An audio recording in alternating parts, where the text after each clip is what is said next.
Welcome back, Pre-Algebra. All right, so we talked about only doing 2 points to graph a line. Now we still need to graph the line completely as much as it can fit in our 4 quadrants right here. But it doesn't mean that we have to plug in all of those points every time. No. What we can do though is we can plot 2 of them, and then we can kind of trace where the next ones will be. Let me show you. I often, when I have, and this is what you're going to notice, is we have 2 different kinds of graphs going on here. 1 and 3 problems, 1 and 3. They have whole number slopes. So that number in front of x, they are whole numbers. Down here though, you'll notice that they are fractions. We're going to deal with fractions a little bit differently, okay?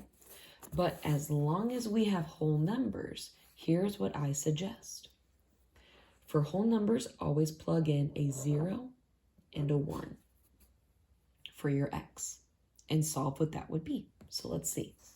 When x is 0 in this new equation, y equals -3 times 0 plus 4. So this would equal 0 plus 4, which is 4. So when x is 0, y is 4. And we can plot that. When x is 0, y is 4. But what about when x is 1? When x is 1, -3 times 1 plus 4. This becomes -3 plus 4, which is equal to 1. So when x is 1, y is 1. That's kind of funny. That's how it happened in our last one as well. So we'll plot that. When x is 1, y is 1. There we go. Now, like I said, we only need 2 points, but we can figure out the rest of the points that can be seen on this graph. For example, if I go from this point to this point, I have to travel down 3 and to the right 1. Well, that means I'm going to travel the exact same way to the next point. Down 3, 1, 2, 3, and to the right 1. Boom. This is where my next point would be. And I can go again. 1, 2, 3 down, and 1 to the right. I can't go again because that would be off the chart. Can I try to go the other way? What would be the other way? Start from here, go to the left 1, and up 3. 1, 2, 3. Or you can say go up 3, 1, 2, 3, and to the right 1. There we go. So if we were to go up 3, 1, 2, 3, and to the right 1, or to the left 1, we would stand outside of the graph. So we don't actually need to plot that point, but I wanted to show you it in case we have that in the future, which we will. All right, last thing to do is just draw your line and put your arrows. Oops, I don't think I got that right away. There we go. Okay, if you would like to try that with this one, I want you to go ahead in this new problem, plug in 0 and plug in a +1. Pause the video and come back when you're done. Welcome back, guys. So hopefully you have plugged in both of these points and you have 2 numbers right here. If you did take the time, I hope you drew the graph here and we can test and see how you did. So let's plug in. The first one I'm going to plug in is 0 for the x. -2 times 0 minus 3. -2 times 0 is 0 minus 3, which is -3. So when x is 0, y is -3. And let's go when x is 1. -2 times 1 minus 3. This is -2 minus 3, which is -5. Let's graph this. At 0, -3, 0, -3. There's our first point. And 1, -5. So at 1, go 1, 2, 3, 4, 5. There we go. Now, if we tried to travel down more, we would go 1, 2, down and 1 to the right. But that would kind of take me off the chart. I could guess, but it would take me off the chart. Let's go the other way. Let's go 1, 2, up and 1 to the left. 1, 2, up and 1 to the left. We'll do it again. 1, 2, up and 1 to the left. 1, 2, up and 1 to the left. There we go. Connect the dots.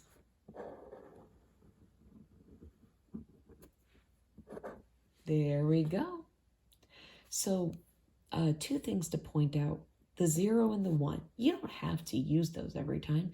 You could literally use any of the X's on here. Some might go off the page, just mind you. But there will definitely be plenty that are, if you plug it in, you'll find the Y and it'll be on this graph. But the reason why I plug in the 1 or the 0 and the 1 is because they are the easiest to solve over here. It's the quickest way to get 2 points and then to plot the rest of your line. So that's why I do it. Also, one other thing that was pointed out in class, graphs are read from left to right. They follow the number line of the x-axis, and it always increases to the right. So that's how it's always read. So this one is kind of like saying, as x increases, the y decreases. So this is a decreasing graph. This is also a decreasing graph. Let me show you an increasing one. This one has a positive slope right here, so it will be a positive graph. But also, you should notice this is a fraction. I told you before, we deal with these guys a little differently. The first value I'll always plug in is still a 0, because it's easy. But the second one I'll plug in is the denominator of the fraction. What this does is it helps me get rid of the fraction. If you put a 1 here, this is 1/2. This is 1 times a half, so 1/2. 1/2 plus 5, and now you have to graph that and figure out how to get to your different points. It's no fun. But if we plug in the value of the denominator, we don't have to worry about fractions anymore. So let's do it. Y equals 1/2 times 0 plus 5. 0 plus 5 is just simply 5. So when x is 0, y is 5. And when x is 2, because that's the denominator, y equals 1/2 times 2 plus 5. 1/2 times 2, that's like doing this. This would be 1 times 2 over 2 times 1, and that all just becomes 1 plus 5, and that's 6. So when x is 2, y is 6. So let's graph this. When x is 0, y is positive 5. When x is 2, y is positive 6. Let's find the rest of the points. Looks like we're going to need to go back this way because we can't really go up anymore. We're going to have to go down. So we'll go down 1 and to the left 2. 1, 2. Down 1 and to the left 2. 1, 2. Down 1 and to the left 2. 1, 2. Down 1 and to the left 2. This, after we graph, is an increasing graph. As the numbers on the x-axis get more positive, so do the y numbers. They continue to go up, so this is called a positive graph. All right. Go ahead and take a moment, do this one on your own. See if you can figure out, aside from 0, what the second number should be. Pause the video and come back when you're done. Welcome back. All right, the denominator, the value of the denominator goes here, and that is a 3. Silly me. That is a 3. So when x is 0, let's plug that in and find out. Negative 2/3 times 0 plus 3. Anything times 0 is 0. Plus 3 is 3. What happens if we plug in a 3? Y equals negative 2/3 times 3. And I'm giving it a little bit of room there because I'm going to do something with it. Plus 3. Fraction times a whole number, that's a little hard unless you make the whole number a fraction as well. The 3's on top and on bottom can cancel. So we are left with negative 2 over 1, or just negative 2. Negative 2 plus 3 is a positive 1. And there we go. Whole numbers that are easy to plot. At x is 0, y is 3. And when x is 3, y is 1. All right, it looks like this graph, if we were to connect those dots, is going down. So we're going to need to figure out how to go from one to the next. So let's go from the top and go 1, 2 down, 1, 2, 3 to the right. 1, 2 down, 1, 2, 3 to the right. We barely got on the graph again. All right, let's reverse it. Let's go from the bottom one. Up 2 and to the left, 1, 2, 3. Up 2 and to the left, 3.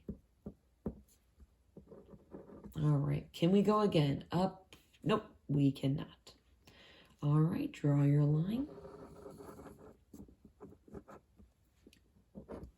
All right, the last thing that we will talk about, these lines are very different.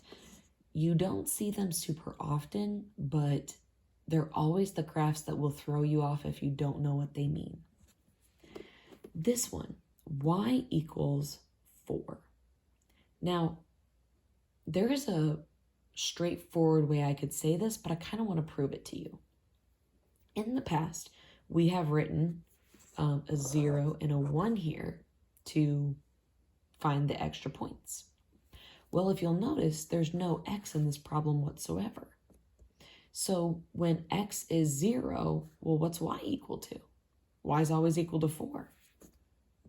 So 4. Well, what about when x is 1? What's y equal to? It's still 4. So if we were to graph this, when x is 0, y is 4. And when x is 1, y is 4. Well, what's happening? What's going on with this graph? It's only moving to the left or to the right, and it's by 1. So if we were to fill in the rest of this line, this is what it would look like. This is called a horizontal line. Anything that's y equals a number is a horizontal line that crosses the graph at only the y-axis. It'll never touch the x-axis unless it's like y equals 0. All right, this one is now an x equals. So instead of plugging in for x, we're going to plug in for y this time. Well, when y is 0, what is x? Oh, shocking, -3. But when y is 1, what's x? Still -3. So we'll come to -3 on the x-axis when y is 0, and -3 on the x-axis, but when y is 1. What's happening here? This line goes up and down.